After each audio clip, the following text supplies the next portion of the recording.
الحمد لله والصلاة والسلام على رسول الله أما بعد. فصل: أول من وقع عن الله هو الرسول صلى الله عليه وسلم. امام ابن قیم رحمه الله په دې فصل کې اولنې مفتی ذکر کوي. په دې امت کې اولنې مفتی د الله سبحانه وتعالی طرفنا هغه نبی صلی الله علیه وسلم چې دا سید المرسلین دی، امام المتقین دی، خاتم النبیین دی،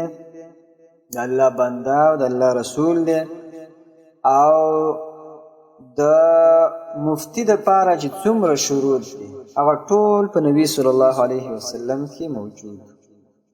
نو نبی علیه الصلاة والسلام اولنې مفتی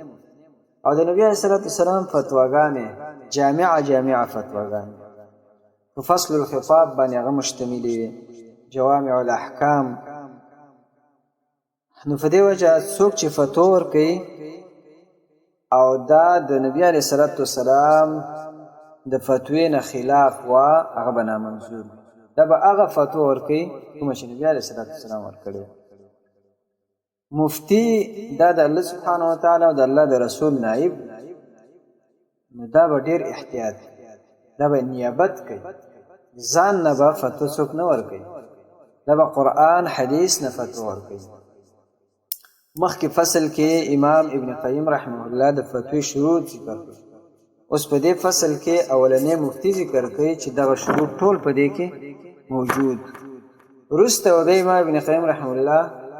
نور مفتیان ذکر کوي چې هغه صحابه د نبی علیه الصلاة والسلام نه وروسته مفتیان هغه صحابه. اول من وقع عن الله هو الرسول، اول هغه څوک چې د الله سبحانه وتعالی د طرف نه هغه فتوا ورکوي او د الله سبحانه وتعالی د طرف نه دستخط په هغې باندې شوی دی د فتوی ورکولو چې ته به فتوا ورکوې، ته به مفتي. هو الرسول صلی الله علیه وسلم، هغه نبی علیه الصلاة والسلام. امام ابن قیم رحمه الله واول من قام بهذا المنصب الشریف، اولنې هغه څوک چې هغه ودرېدلی دی په دې منصب باندې چې دا شریف منصب دی او په دې مرتبه باندې هغه سید المرسلین دی و امام المتقین او امام المتقین، د متقین امام و خاتم النبیین، ټول انبیاء اختتام په دې باندې شوی. عبد الله و رسول، د الله بنده د الله رسول، و امینه علی وحیه، او د الله امین دی، امانتګر دی په وحی د الله سبحانه وتعالی باندې. الله چې ورته کومه وحی کړی دی په هغې باندې دا بالکل امین. و سفیره بینه و بین العباد، او د الله سفیر دی، دا د الله د بندگانو په منځ کې دا سفارت کوي. فکان یفتی عن الله بوحیه المبین، نبی علیه الصلاة والسلام به فتوا ورکوله د الله د طرف نه په هغه وحی سره چې هغه به ښکاره وحی وه، هیڅ قسم شک شبه به پکې نه وه. لیلها کنهارها، داسې صفا فتوا به یې ورکوله چې رڼا ورځ به وه. وکان کما قال له احکم الحاکمین، او دا څرنګه چې الله سبحانه وتعالی د دې په باره کې ویلي دي، یعنې احکم الحاکمین ذات د نبي علیه الصلاة والسلام په باره کې داسې ویلي: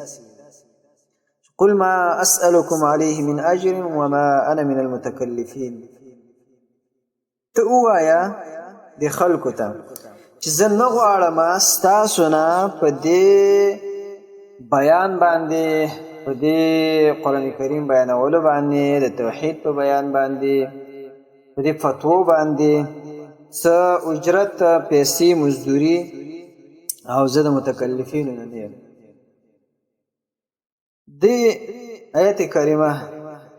په دې کې الله سبحانه وتعالی نبی علیه الصلاة والسلام په باره کې دا ویلي چې دا نبی علیه الصلاة والسلام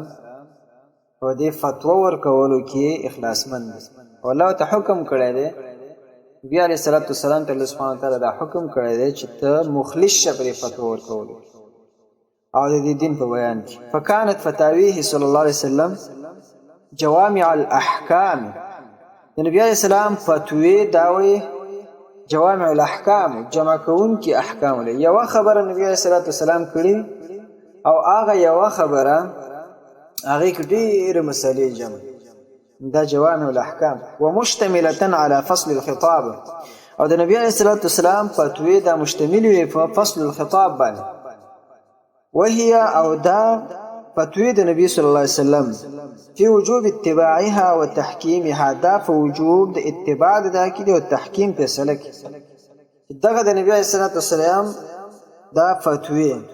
د دې اتباع واجب حکم د دې هغه وجوب د دې اتباع واجب او د دې تحکیم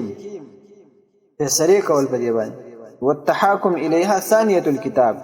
او دې ته فیصله راوړل دا د کتاب دویم نمبر دی کتاب اول قران کریم دی او دویم فیصله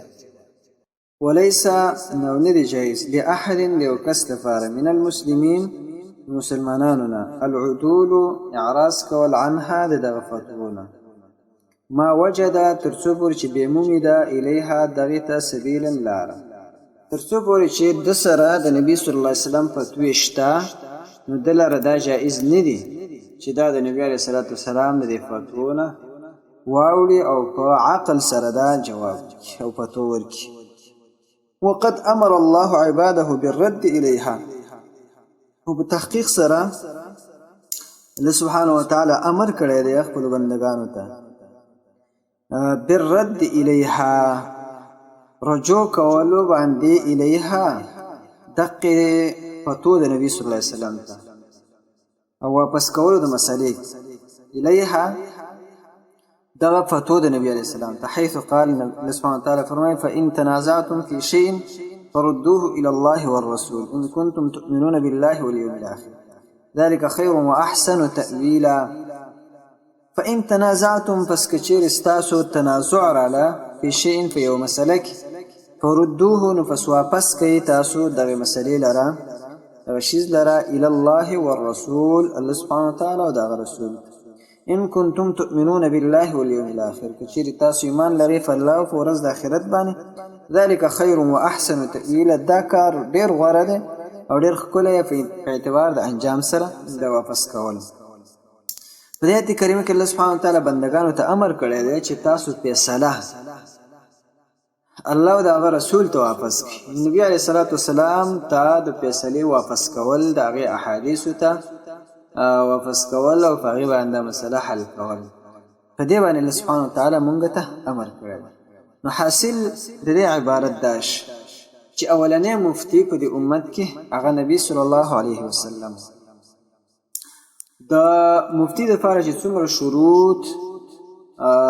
علماو لیکلي هغه ټول په نبی علیه الصلاة والسلام کې موجود د هغې اخلاص الله بیان کړی او د نبی علیه السلام فتوی دا جوامع الاحکام احکام لره جمع کوونکي یو خبره نبی اسلام هغه کې ډېر خبرې او ډېر احکام راځي فصل الخطاب واضحه خبرو باندې دا مشتمل او د نبی اسلام اتباع کول او باغې داغه په فتوا باندې ان دغه د نبی علی صلوات والسلام د فتوا اتباع کول لبس ورپسې کېدل او باغې باندې فیصله کول دا واجب دی په امت باندې نبی اسلام د فتوی چې دی سنت د نبی اسلام دا د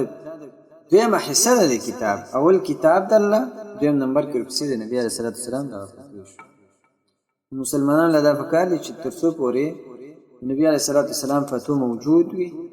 د هغې نه عدول ونه کړي